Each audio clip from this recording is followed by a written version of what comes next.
Shalom, shalom, mes frères et sœurs en Christ. Soyez bénis.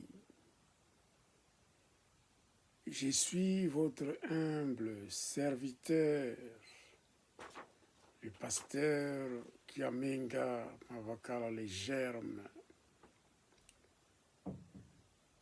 Ce dimanche encore, je loue Dieu, je glorifie Dieu de m'avoir encore accordé le souffle de vie pour pouvoir passer devant vous et vous proclamer la bonne nouvelle.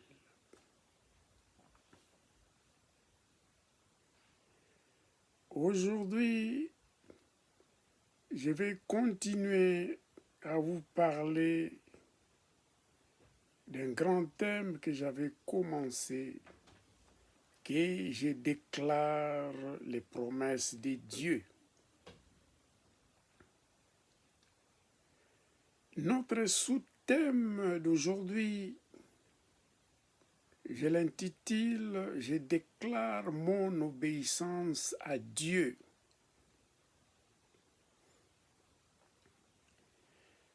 J'aurai deux textes principaux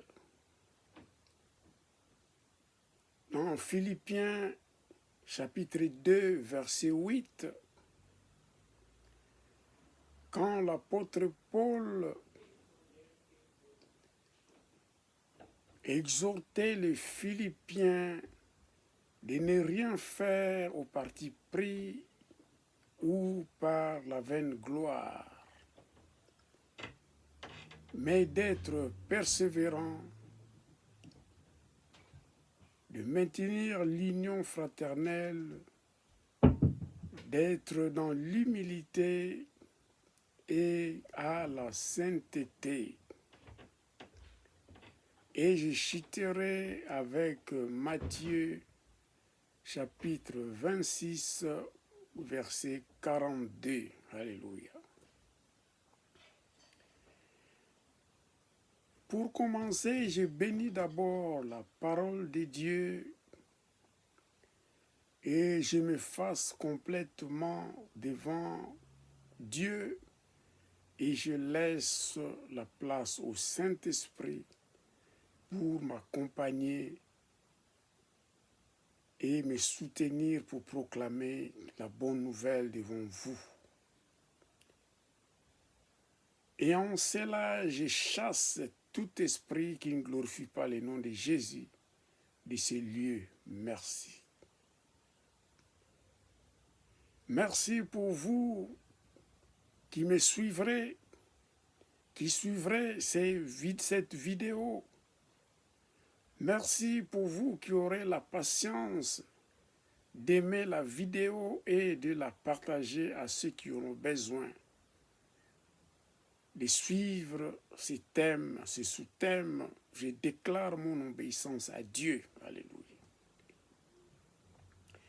Sans plus tarder, je vais vous lire la première lecture qui est dans Philippiens chapitre 2, verset 8. Je bénis la parole de Dieu et je lis au nom de Jésus.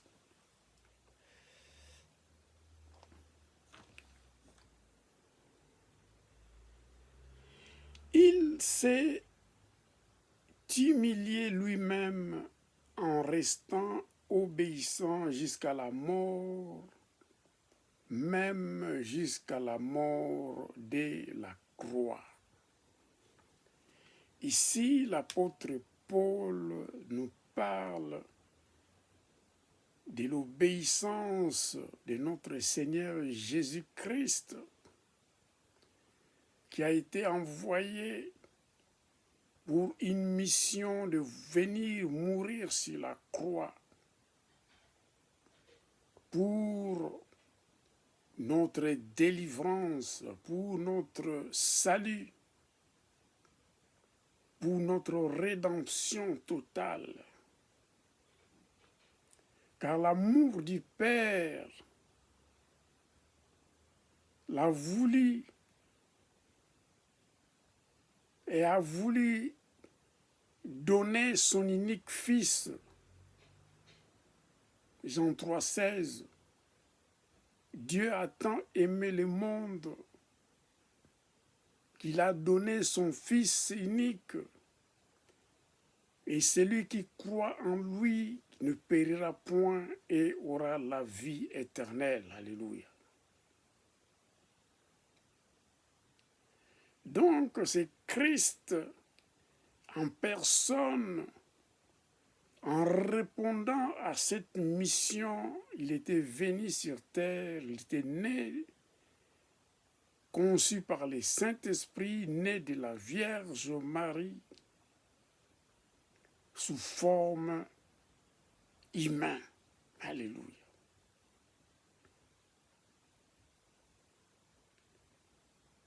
Il s'est humilié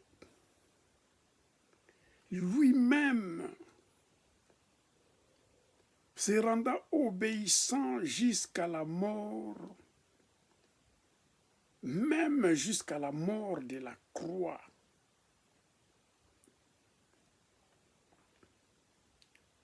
Il s'est humilié. Pourquoi? Parce qu'au ciel, Christ, il était l'image des dieux invisibles.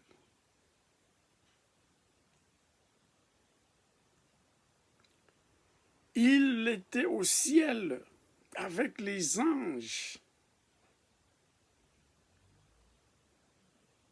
Il était auprès du Père.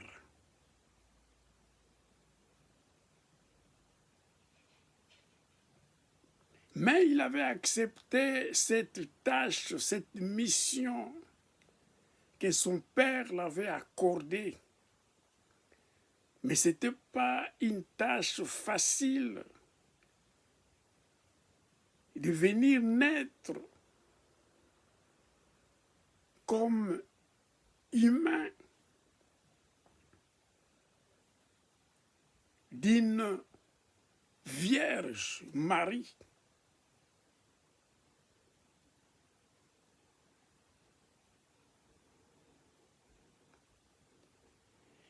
Et accepter de prendre la forme humaine, de naître comme homme, comme humain, c'était d'accepter de se rabaisser au niveau des humains, de vivre l'expérience des humains sous cette terre qui est conduit par Satan.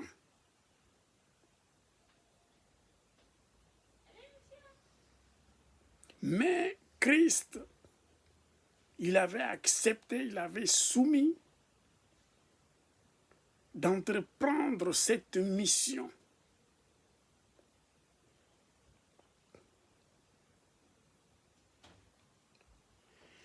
Il s'est rendu obéissant jusqu'à la mort, non seulement à la mort normale,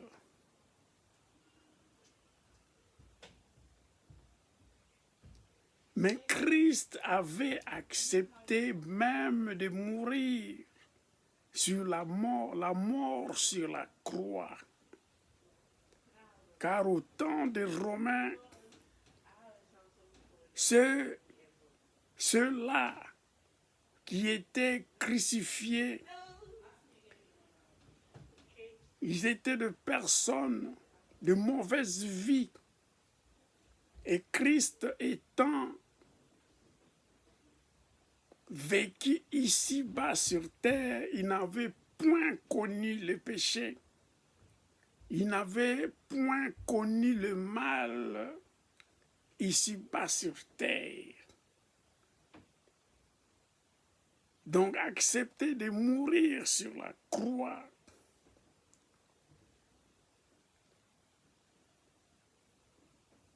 c'était une obéissance à Dieu.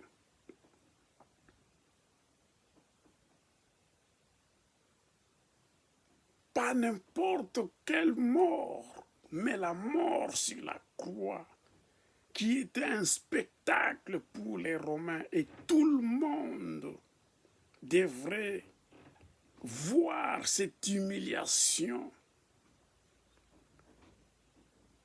être arrêté, être fouetté, cracher de la salive sur son visage, être flagellé et porter sa croix jusqu'à Golgotha.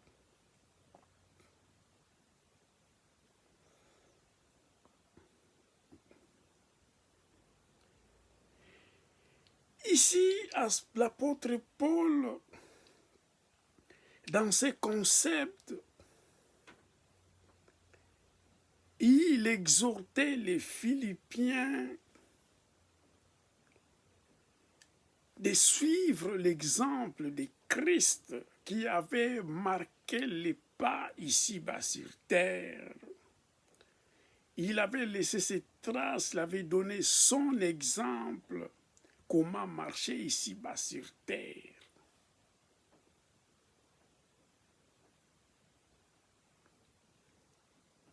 Alors il les exhortait, bien que les Philippiens se comportaient bien, mais il les exhortait d'avoir la persévérance, de proclamer l'évangile de Dieu, la bonne nouvelle, de continuer à vivre dans l'unité fraternelle, dans l'humilité et à la sainteté. Donc, craindre Dieu selon leur comportement.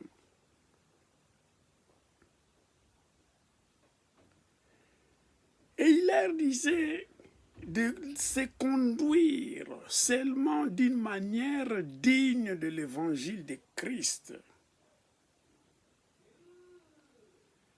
Et il leur dit de ne pas être des hypocrites, de ne pas se comporter d'une manière digne de l'évangile de Christ, non seulement devant sa présence, mais également durant son absence. Et il leur disait, il aimerait entendre dire, parler des Philippiens, qu'ils combattent d'une même âme à la foi de l'évangile.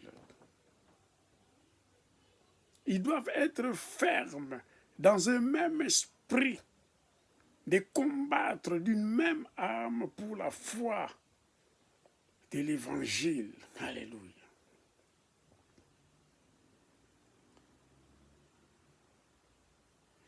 Il les a donné cet exemple car Christ, notre Seigneur Jésus-Christ, il avait maintenu sa promesse d'être obéissant jusqu'à la mort sur la croix.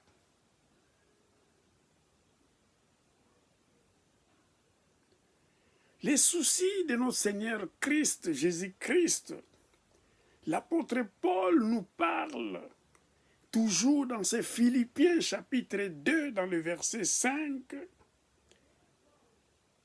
Il avait des sentiments, Christ. Ces sentiments étaient comme l'exprime dans 1 Pierre chapitre 2, verset 21. Christ lui-même avait souffert ici-bas sur terre. Et nous sommes obligés de suivre ces pas, ces traces qu'il a laissées.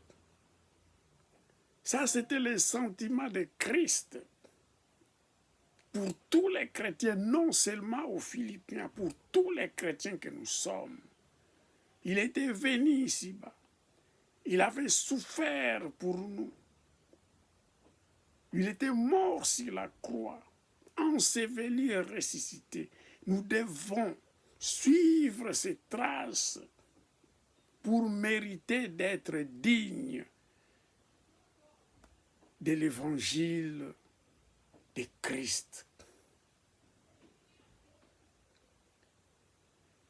Dans ce même épître, dans le verset 6, la Bible dit « Christ existait en forme de Dieu,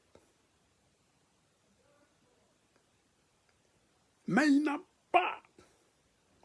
point regardé comme une proie arrachée d'être égal avec Dieu. Il vivait en forme de Dieu, comme le dit Colossiens chapitre 1, verset 15.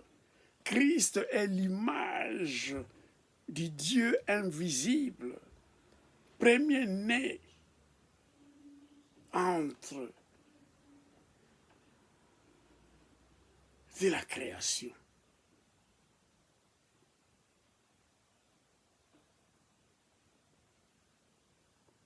Christ, qui est le premier-né de toute la création, qui est l'image du Dieu invisible, n'a point regardé cet avantage pour tirer profit de se déclarer égal à Dieu. Satan l'avait fait. Il voulait monter au-dessus du trône de Dieu. Mais Christ,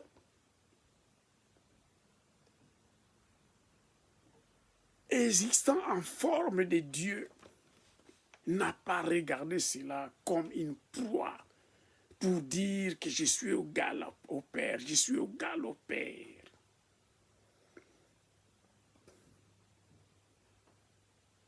Pourquoi l'apôtre Paul donne cet exemple?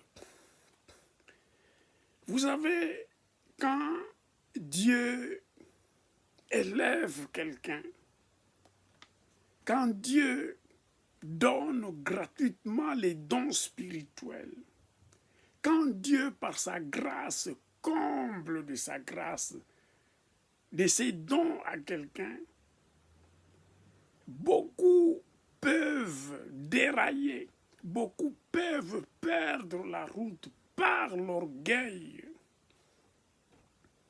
de ce qu'ils peuvent faire à travers la puissance de la parole de Dieu, voir les miracles, les guérisons, la prophétie, des paroles de connaissance et tout consort. L'homme peut s'enorgueillir et quand il y a l'orgueil, ça ne vient pas de Dieu, mais ça vient de Satan. Alors, Christ, dans son obéissance, il n'a pas profité de son existence comme en forme de Dieu. Plutôt, il s'est même dépouillé de cette forme de Dieu. Il a accepté de s'enlever cette veste de forme de Dieu, accepté de venir, de naître ici-bas sur terre comme humain, en forme d'humain, en s'égalant aux hommes et vivre parmi les hommes.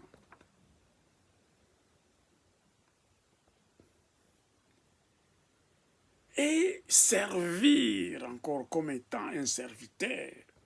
Vous savez, en Israël, à cette époque, il y avait le maître et il y avait également le serviteur des esclaves.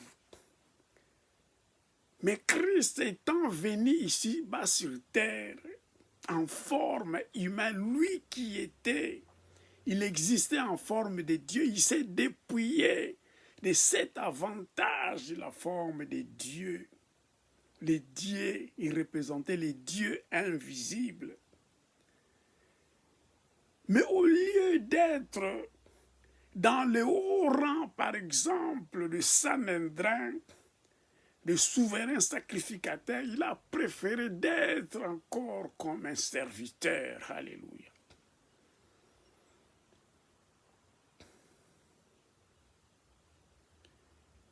Il était devenu semblable aux hommes, comme un simple homme, comme un serviteur. Alléluia. L'apôtre Paul a détaillé cela pour dire aux croyants de Philippe, voilà, je vous étale les sentiments de Christ. Qui était-il, Christ, au ciel? Et comment il s'est dépouillé dans l'humilité, accepté de devenir un simple homme comme serviteur ici-bas sur terre. Un homme qui a accepté d'être dans l'humilité, de vivre dans l'humilité. Il s'est dépouillé de son titre qu'il avait déjà au ciel.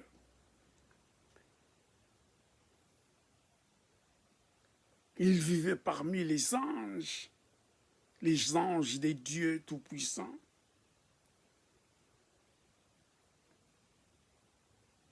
Mais il a accepté de venir vivre ici-bas sur terre, au milieu des humains, que ses frères ne l'ont même pas bien accueilli, ne l'ont même pas accepté.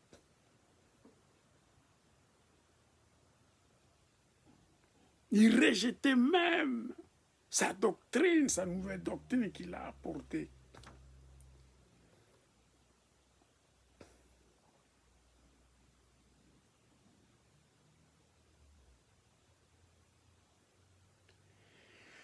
Vous savez pourquoi j'ai choisi ces sous-titres? Je déclare mon obéissance à Dieu.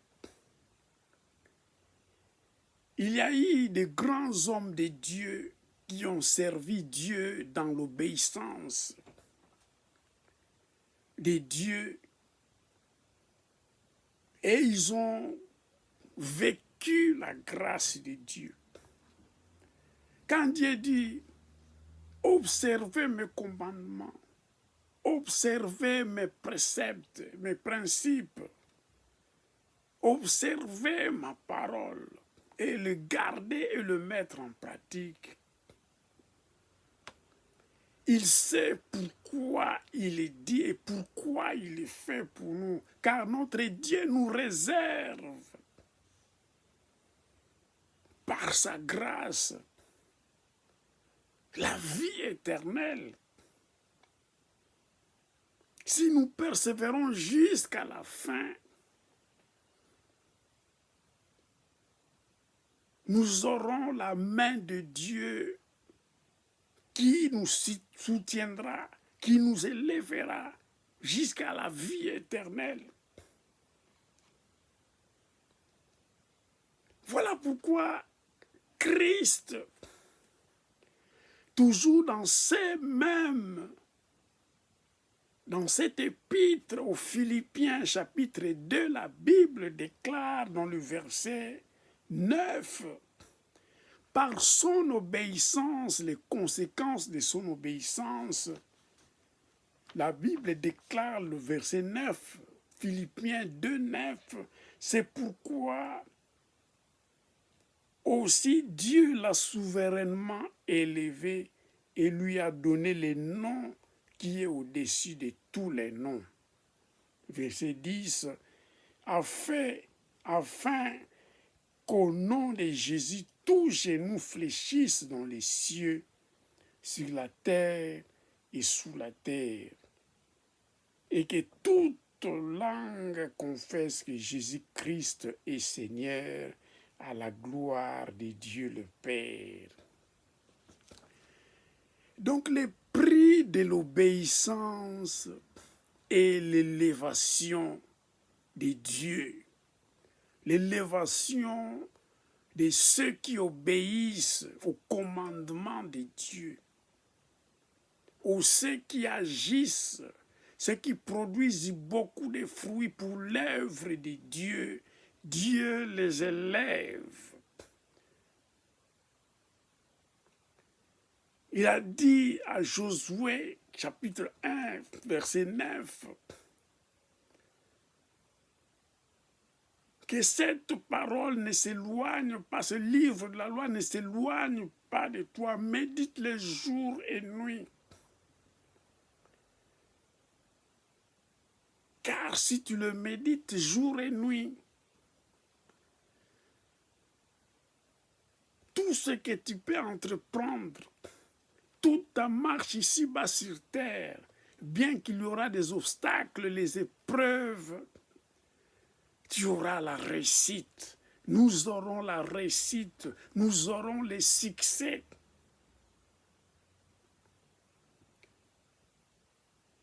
L'obéissance à Dieu est un joug léger comme Christ le dit, n'est pas lourd, n'est pas pesant.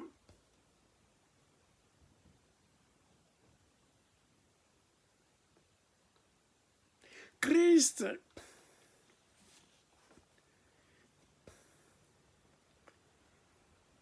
il s'était diminué, il s'était humilié en lavant les pieds à ses disciples.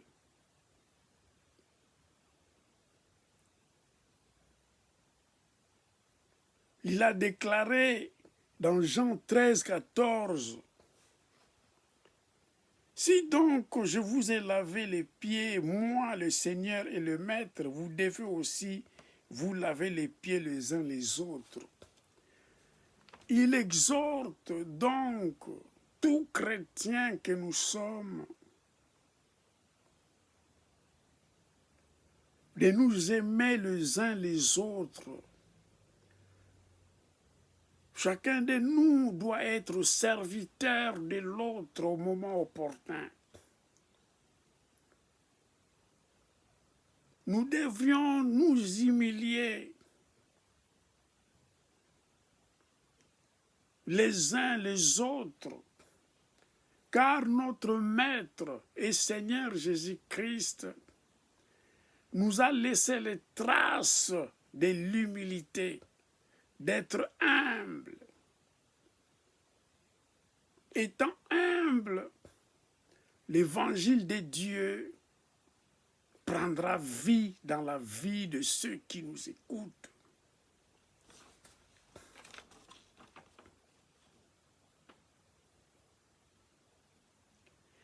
Dieu nous dit, la parole de Dieu nous dit, Christ a été abaissé pour peu de temps en dessous des anges.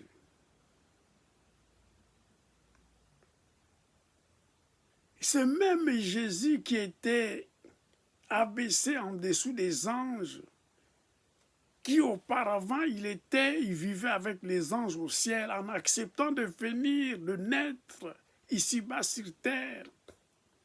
Il s'était abaissé pour peu de temps. Mais maintenant nous savons qu'il est souverainement élevé, couronné de la gloire et l'honneur à cause de la mort qu'il a soufferte. Par la grâce de Dieu, il souffrit la mort pour tous.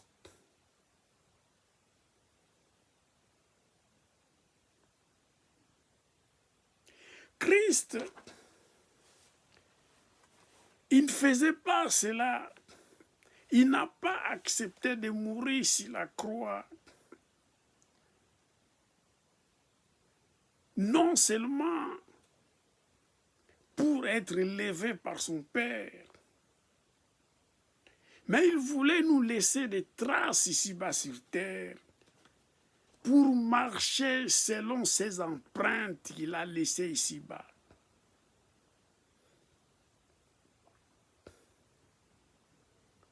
Voilà pourquoi la Bible nous dit, pour citer, dans Matthieu chapitre 26, verset 42, à Gethsémane,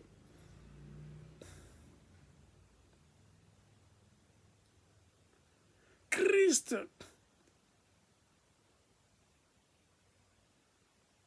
il était devant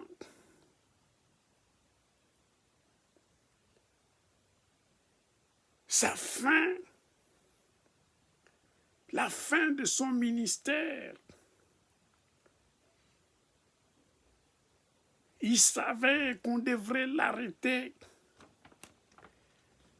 Et il avait pris, ses disciples étaient partis à Gethsémane, mais il avait pris Pierre et les deux fils de Zébédée. Et il les avait laissés quelque part. Il a dit, veillez et priez pour moi. Et Christ s'était éloigné. Et je bénis la parole, je vous l'ai dit, je vous l'ai lu, Matthieu 26, 42. Il s'éloigna une seconde fois et pria ainsi, mon Père, s'il n'est pas possible que cette coupe s'éloigne sans que je la boive, que ta volonté soit faite. Alléluia.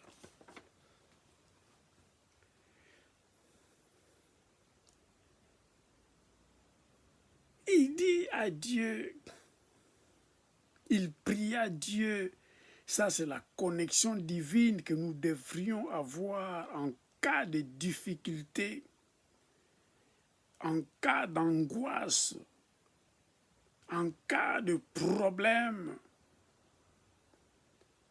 La Bible déclare dans Jérémie 33, 3, « Invoque-moi et je vous répondrai et je vous ferai savoir. » Christ a cherché la face de son Père. Il dit, mon Père, s'il n'est pas possible que cette coupe s'éloigne sans que je la boive, que ta volonté soit faite. Il exprime que la volonté du Père soit faite si le Père lui-même n'écarte pas cette coupe. Alléluia. Un homme obéissant, une femme obéissante